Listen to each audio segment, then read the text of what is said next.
Jamaah. Oh jamaah. Alhamdulillah. Tepuk tangan lagi dong, masih Islam itu indah, masih semangat pastinya ya. Tema kita adalah hayalan tingkat tinggi. Kita bahas lagi mengenai hayalan ya. Ustadz Syam, mau nanya lagi Ustadz. Perbedaan antara hayalan, angan-angan ya, dengan harapan, ngarep ke orang lain. Baik, bedanya apa? Itu harapan. Siap. Cara nyikapinnya gimana? Silakan Ustaz Syam. Ustaz Maulana, Ustaz Zalulu, Mas Soni, jamaah di studio, jamaah di rumah. Al-Quran surah Al-Hadid ayat 14. A'udzu billahi minasy syaithanir rajim. Allah. Yunadunahum alam nakum ma'akum. قالوا بلى ولكنكم فتنتم أنفسكم وتربصتم وارتبتم وغرتكم الأماني حتى جاء أمر وغركم بالله الغرور. Orang-orang munafik memanggil orang-orang beriman. Mereka pun bertanya, bukankah kami dahulu bersama kamu? Mereka menjawab, benar, tetapi kamu mencelakakan dirimu sendiri. Dan kamu hanya menunggu, meragukan janji Allah dan ditipu oleh angan-angan kosong sampai datang ketetapan Allah Subhanahu wa taala, dan penipu itu datang memperdaya kamu tentang Allah Subhanahu wa taala. Apa perbedaan angan-angan dengan harapan? Angan-angan itu ya saya pasti masuk surga, tapi tidak mau sholat. Nanti tahun depan baru saya taubat, saya diterima sama Allah Subhanahu wa taala. Maka jangan menjadikan harapan dan angan-angan ini sesuatu yang menghalangi kebaikan. Justru harapan itu dan angan-angan itu ada persamaannya. Apa persamaannya? Sama-sama dia adalah keinginan daripada seseorang. Orang punya angan-angan berarti dia punya keinginan. Orang punya harapan, dia juga punya keinginan. Bedanya adalah kalau harapan dia punya langkah-langkah setelahnya. Harapannya masuk surga. Maka langkah-langkahnya apa? Berbuat baik, berbuat taat kepada Allah, berbuat taat akan perintah Nabi SAW.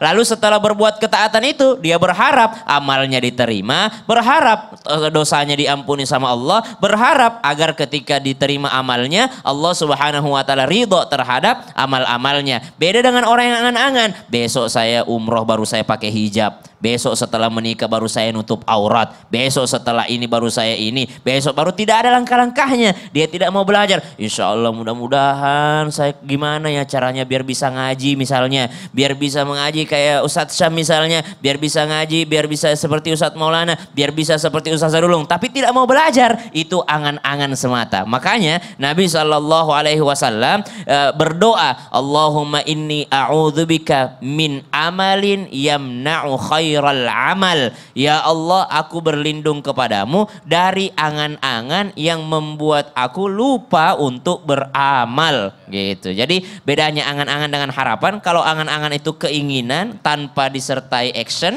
Tapi kalau harapan ada action dulu baru dia berharap agar actionnya ini bisa tembus pada goalnya. Berarti yang penting adalah actionnya dari apa yang kita mau gitu ya. Betul. Tepuk tangannya dong, Masya Allah. Ya semoga apa yang kita inginkan bisa tercapai sesuai dengan apa yang kita mau. Tapi minta sama Allah ya. Dan ada actionnya untuk itu semua ya. Jamaah. Yuk sama-sama yuk kita masuk ke segmen Tanya Dong Ustadz. Kami semua tanya dong Ustadz. Oke, yang mau nanya boleh angkat tangannya. Ke sebelah sini dulu ya.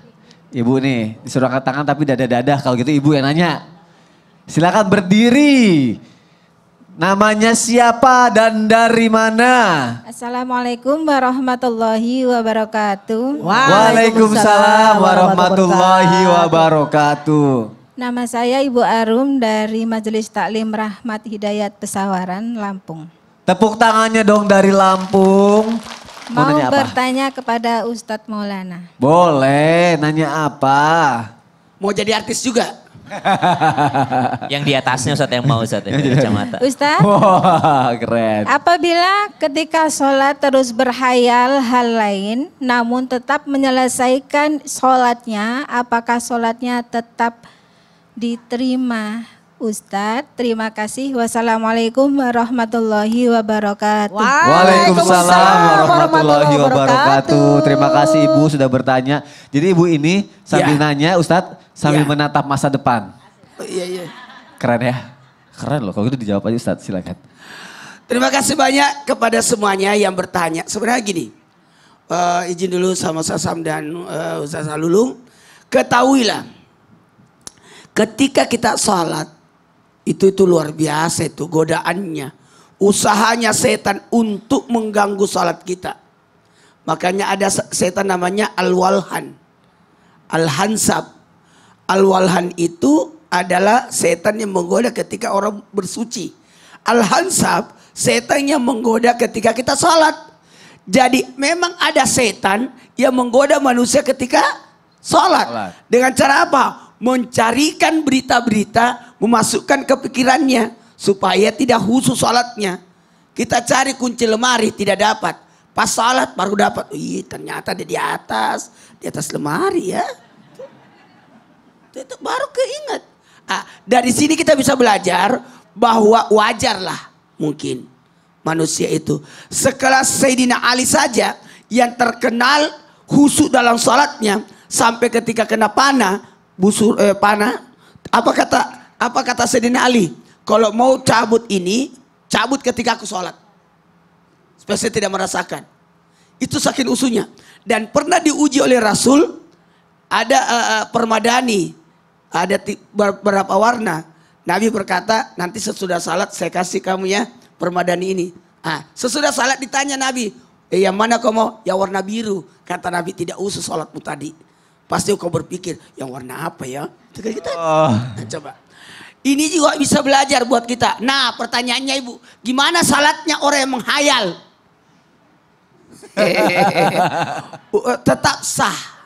Tetap sah. Cuma hukumnya makruh. Makanya bagusnya itu jangan terlalu lama salatnya. Ya, lama sampai menghayal. Lamaan menghayalnya daripada bacaannya. Iya. Paling bagus itu salat berjamaah. Betul tidak? Betul. Paling sebagus salat berjamaah. Itu enak itu.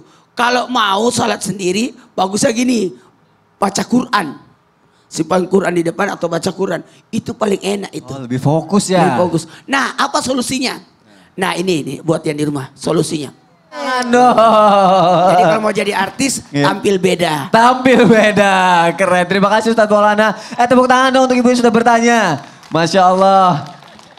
Kasihan banget, lemes banget tepuk tangannya. Temannya aduh ya Allah. Pak, karena Bapak paling ganteng di tribun ini, Bapak boleh nanya. Izin ya Pak. Silakan berdiri Pak.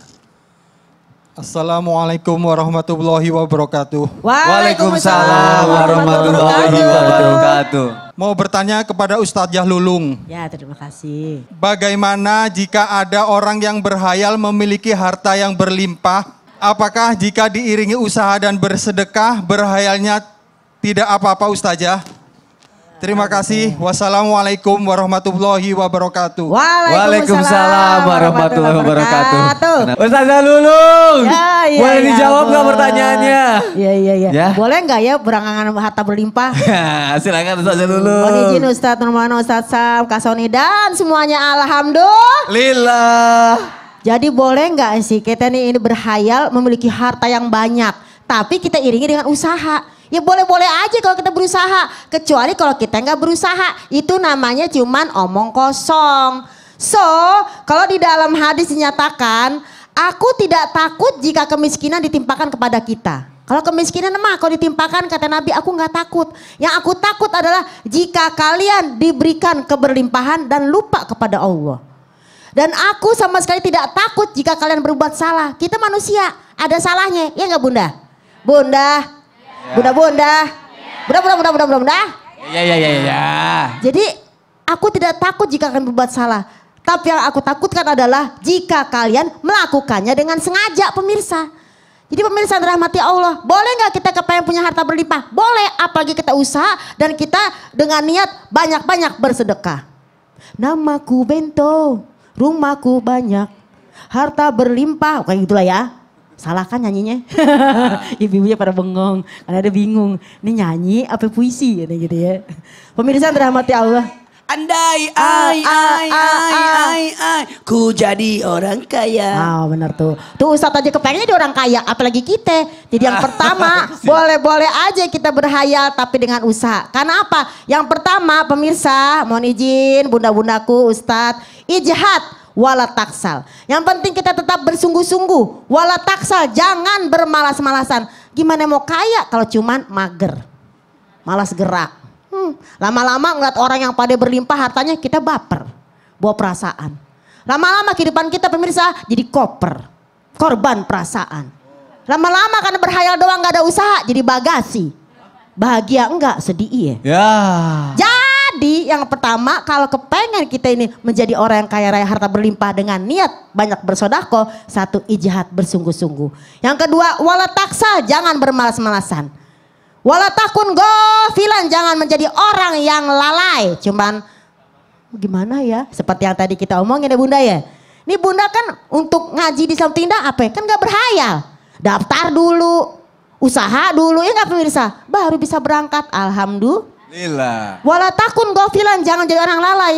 Wala takun gofilan fanadamatul uqba lima yatakasal, maka penyesalanlah bagi orang yang hanya bermalas-malasan. Jadi boleh nggak kita berhayal jadi orang kaya? Boleh. Boleh nggak punya harta yang banyak? Boleh. Walaupun Nabi telah bersabda, ada orang ketika punya lembah, satu lembah, dia kepengen punya 2 lembah. Udah punya 2 lembah, pengen 3 lembah. Seperti itulah kita kadang-kadang manusia. Kalau cita-cita itu kebaikan silahkan. Ada orang dulu belum punya motor, pengen punya motor. Udah punya motor, kepengen punya mobil. Ibu punya baju 1 kepengen 2. Jilbabnya ada 1 kepengen 2. Brosnya ada 1 kepengen 2. Itu bros udah lunas. Ya. Seandainya kefakiran itu berbentuk orang, aku akan bunuh dia. Jadi kita harus kaya raya. Masya Allah, tabarakallah. Terima kasih Ustazah Lulung. Sama-sama, Kak Tepuk Sony. tangannya untuk Ustazah Lulung. Dan terima kasih Bapak yang sudah bertanya. Kali ini ada lagi juga nih info yang gak kalah pentingnya ya. Apa sih Ustadz Maulana info Daripada pentingnya? menghayal tingkat tinggi, Iya. mending kita lakukan yang pasti-pasti aja. Nah, Mau masuk surga, Mau. dapat kebaikan. Mau Nih, banget. ada info nih dari CT Arsa Foundation terus berupaya memutus rantai kemiskinan. Oh Masya Allah. Mau tahu caranya? Caranya gimana? Dengan cara melalui pendidikan berkualitas dan kesehatan yang optimal. Maka kami mengajak siapapun yang peduli dan ingin turut berkontribusi meringankan beban mereka melalui doa dan sedekah. Ya. Yang terbaik. Yang Gimana terbaik. caranya? Caranya gampang, tinggal di scan nih. Kris CT Arsa Foundation di bawah ini ya. Langsung di scan, abis itu bisa langsung bersedekah. Kalau begitu aku kesana ya. Aku juga deh, jangan kemana-mana, tetap di Islam itu Indah. Jamaah ho jamaah. Alhamdulillah. Lillah.